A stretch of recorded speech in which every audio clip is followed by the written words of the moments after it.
Shalom kekasih-kekasih Tuhan. Renungan pada hari ini berjudul Berpaling kepada Tuhan.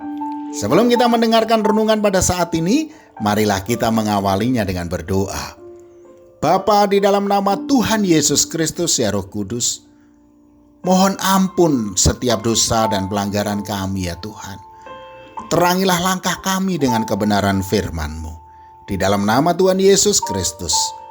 Amin. Firman Tuhan pada saat ini terambil dari Yesaya 45 ayat 22. Berpalinglah kepadaku dan biarkanlah dirimu diselamatkan, hai ujung-ujung bumi, sebab akulah Allah dan tidak ada yang lain.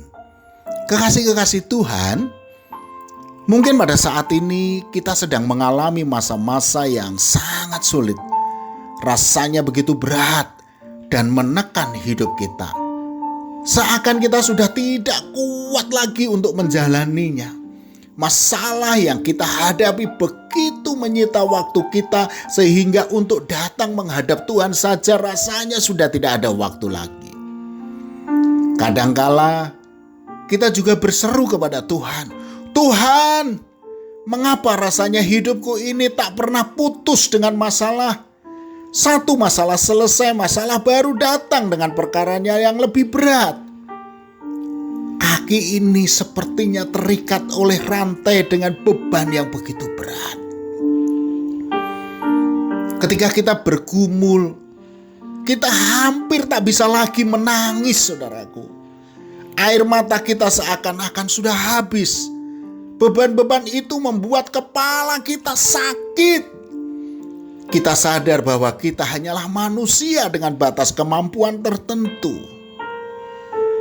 Dan ketika kita merasa sudah tidak sanggup lagi dan tidak ada lagi orang yang peduli kepada kita, maka kita hanya bisa berpaling kepada Tuhan, berdoa dan menangis, berseru-seru memanggil nama Tuhan Yesus serta mencurahkan beban kita kepadanya.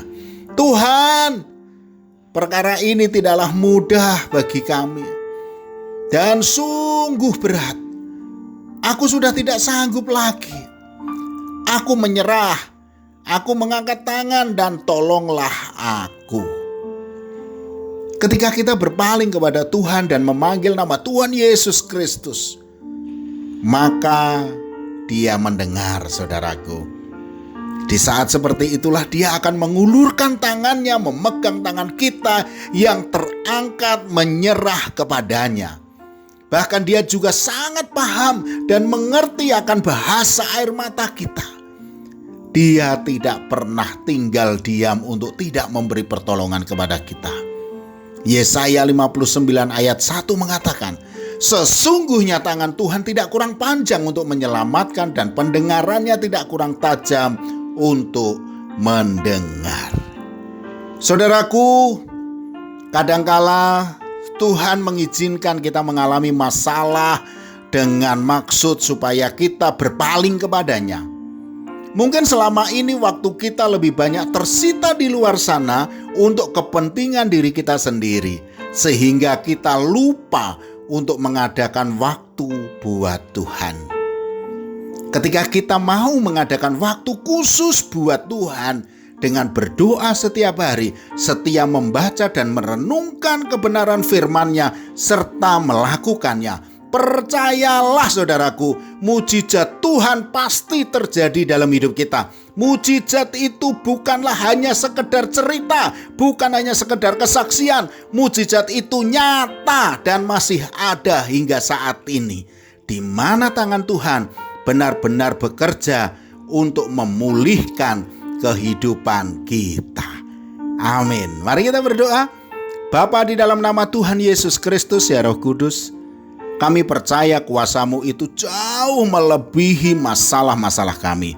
Untuk itu kami mempersilahkan Tuhan mengambil alih segala otoritas hidup kami. Biarlah Engkau sendiri yang berjalan memimpin kami, agar kami tidak tersesat. Di dalam nama Tuhan Yesus Kristus. Amin. Selamat beraktivitas dan tetap semangat. Tuhan Yesus Kristus memberkati.